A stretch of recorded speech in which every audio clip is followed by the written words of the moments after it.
In episode 74 of Secondhand Sailors, we walked you through the process of how to buy a used sailboat.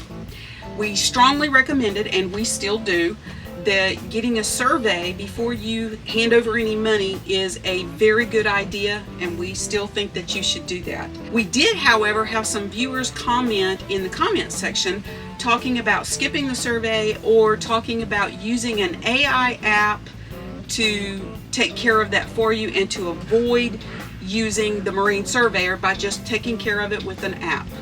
In this episode, we're going to answer the question, is using an AI app a good idea, or is it a $1,000 mistake?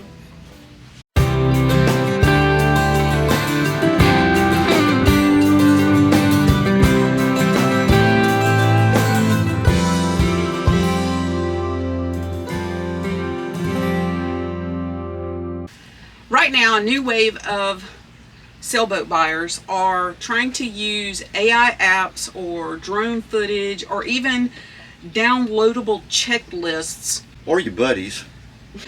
to avoid getting the survey done on their boat. They think they're being smart. They think that they are avoiding thousands of dollars of marine survey costs. Like saying, I know a guy. I know a guy. He's got some tools. They think they're saving thousands of dollars in marine survey fees, but They're really buying a $20,000 dumpster fire. that's it. This dull wire.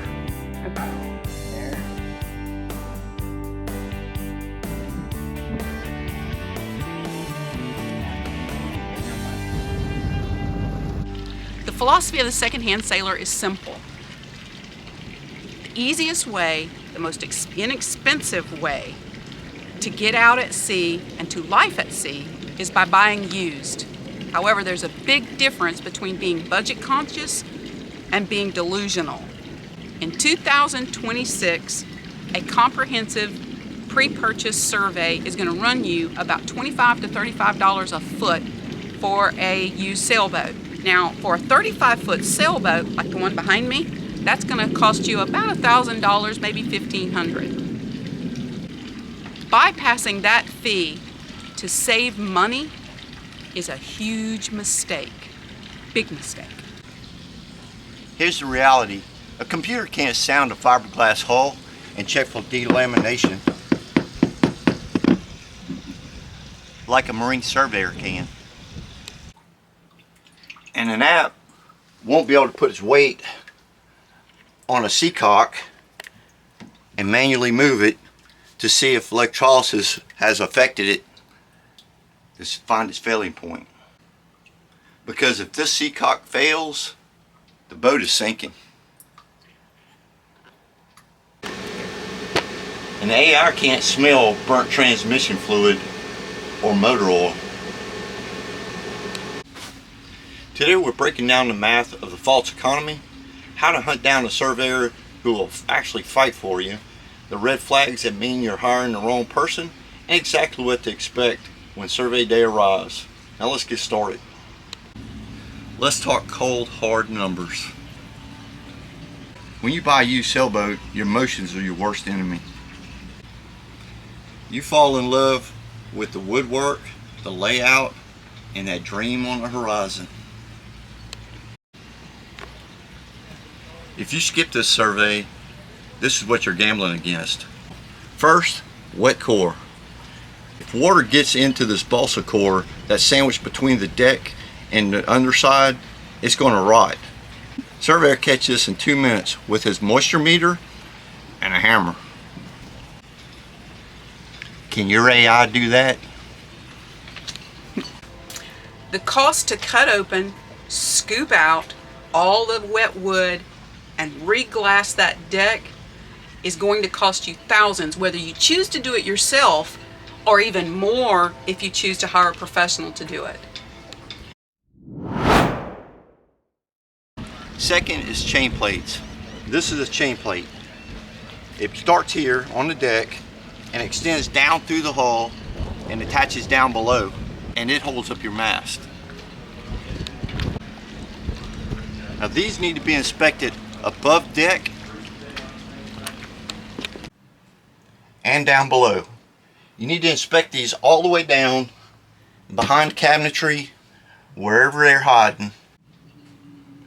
And if these extend behind cabinetry and you can't see them and they're corroded, they could fail and your mast will fall over the side. Now the cost to restep a new mast and the rigging, probably around $12,000, and that's not counting any damage that you took whenever it fell. Let's say you're a gambling sort. You tell yourself, I'll just take the risk. I'll look at it myself. I'll figure it out. Well, the maritime industry has another stopgap measure, and that's insurance. No maritime insurance company is going to insure a boat that's older than 4 or 5 years old without a certified survey of that hull. Without insurance, you're not getting a slip in a marina. Almost 95% of marinas require insurance, or you don't get into their marina. You end up owning an uninsurable, undockable lawn ornament. Bypassing a surveyor does not save you thousands of dollars. All it does is lock you out of getting on the water. So now that you're convinced that you do need a surveyor, we're going to have to show you how to find one that's not a hack. First rule, look for the letters behind their name. They should either have SAMS or NAMS. The Society of Accredited Marine Surveyors, or NAMS, National Association of Marine Surveyors. If they don't have those credentials, you might as well walk away, because any bank or insurance company is going to throw that paperwork right in the trash. Rule number 2, the golden rule. Never use a surveyor who's recommended by a yacht broker that's trying to sell the boat. He's working for them. Think about the yacht broker's incentives. He only gets paid his commission if he sells the boat. So a surveyor that is known to be a deal breaker is not one the yacht broker is going to recommend. He's going to recommend what is referred to as a puppy surveyor. A puppy surveyor is kind of like a puppy dog. Easy to get along with. He's going to do everything he can to schmooze away with that yacht broker, so he keeps getting recommended. What you want is a pit bull of a surveyor. You want the one who's going to go in there and find every leak that there is to find, anything wrong with the engine, anything that's going to cost you money, you want found. And that's what you're looking for in your surveyor. You do not want the yacht broker's best friend. You want a dirt under the fingernails surveyor who works exclusively for you. Now when you call a surveyor, ask them up front what kind of boats they inspect normally. Now if they spend 90% of their time looking at $1 million boats or power boats, you don't want to hire them to look at your 1988 Pearson or Catalina. You want that grizzled veteran who knows exactly where that 30-year-old fiberglass thickens, where the old fuel tanks leak, and where those old chain plates fail.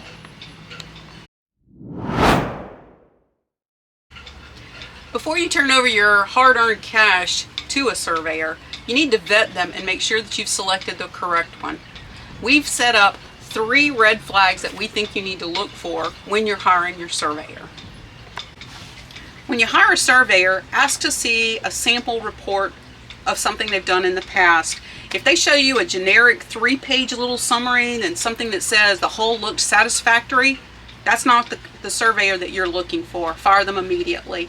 You're looking for somebody who's going to give you a document. I'm talking 20 to 40 pages, something that looks like a textbook, and it covers a lot of things. They're going to go into detail. Let me give you some samples of some things that were written into some of the reports we've seen. A real high quality survey is going to have words that say serial number, the exact make and model of the boat that you're looking at, structural status of every component of that boat. Those are the things that you need to be looking for. Red flag number 2. If your surveyor shows up and he has a clipboard and a flashlight and that's it, send him packing. You're being scammed. A real surveyor arrives looking like a professional high-tech contractor. He should have a headlight, a specialized hammer, a voltmeter, a mirror on a stick, and a moisture meter. Third red flag, the app-only guy.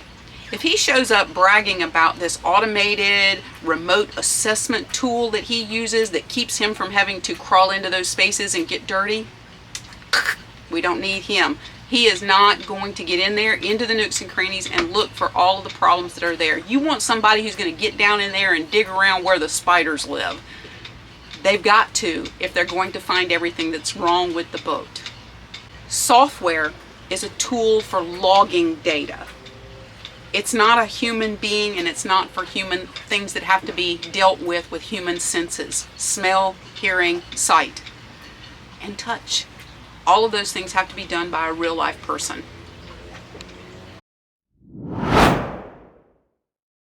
Here's what to expect on survey day.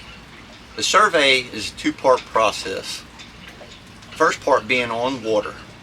And they're going to test your electrical, they're going to test your plumbing, the bilge pumps, and they're especially going to run the engine under load to see if it fails anywhere. Part 2 is the haul out. This is where they're going to lift the boat out of the water so that he can get underneath and check the hull below the water line for blisters. They'll also be able to check your rudder bearings while he's under there, and any separation between the hull and the keel, which is called your smile. So here's your job on survey day. Show up on time in clothes that you don't mind getting grease on or getting dirty.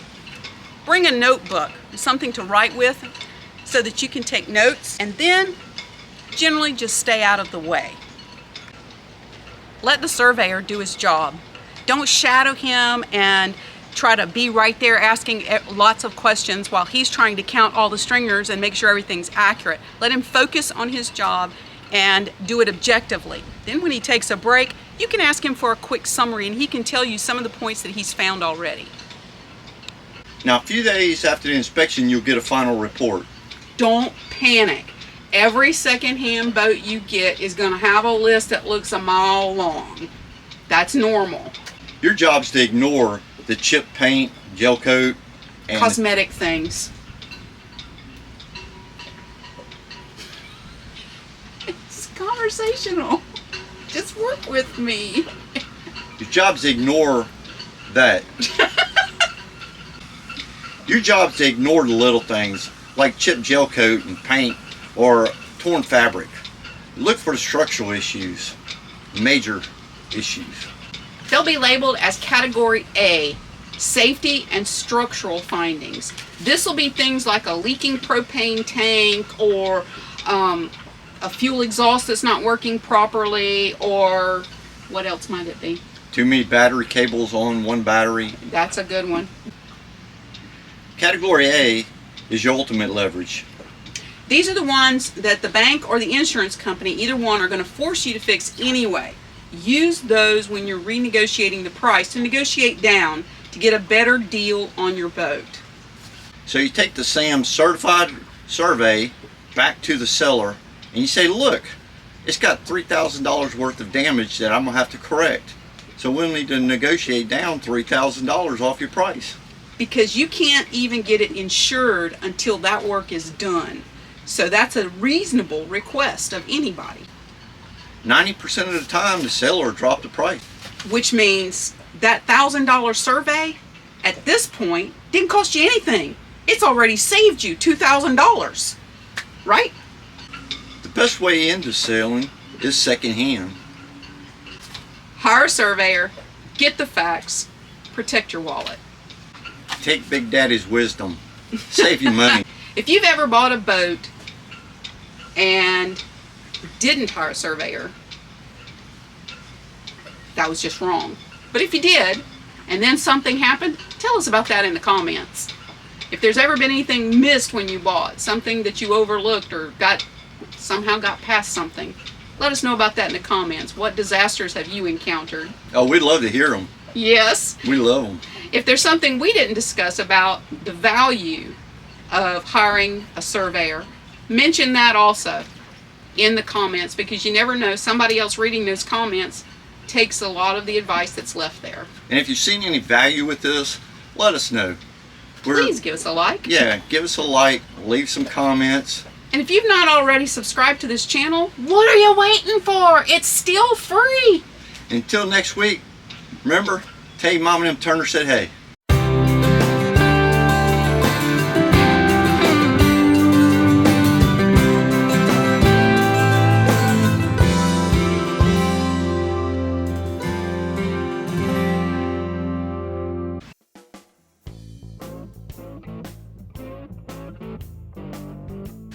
Right now, a new wave of sailboat buyers are trying to use AI apps or drone footage or even downloadable checklists. Try again.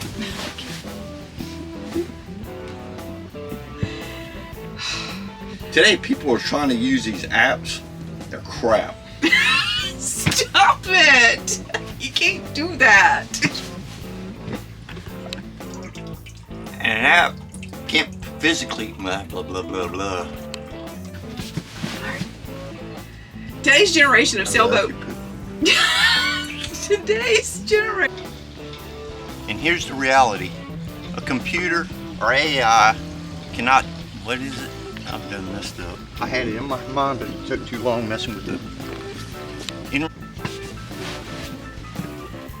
Today's generation.